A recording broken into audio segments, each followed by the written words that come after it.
Police inspector MB Patel આ સાહેબને જે જોઈતું હતું તે મળી ગયું કે નહીં તેના વિશે આપણે કંઈ બોલીશું નહીં, પરંતુ એટલું જરૂર કહીશું કે પહેલા થોડાક દિવસ માટે રજા જોઈતી હશે જે મળતી નહોતી, પરંતુ હવે સામેથી જ રજા મળી ગઈ છે.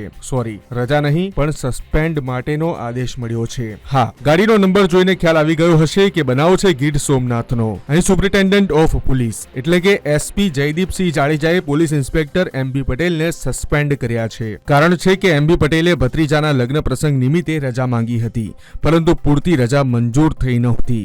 બસ આના કારણે તેઓ સિક લીવ પર ઉતરી ગયા. એસપી જયદીપસિંહ જાડેજાના આ પગલાને લઈને અનેક ચર્ચાઓ થઈ રહી છે. ખાસ કરીને લગ્ન પ્રસંગનો સમયગાળો ચાલી રહ્યો છે, તે વચ્ચે સ્વાભાવિક વાત છે કે રજાઓ જોઈએ, જેથી પોલીસ બેડામાં મૂંઝવણ ઊભી થઈ છે કે રજા માંગવી કે કેમ. સાહેબ ના તો નહીં પાડી દે ને.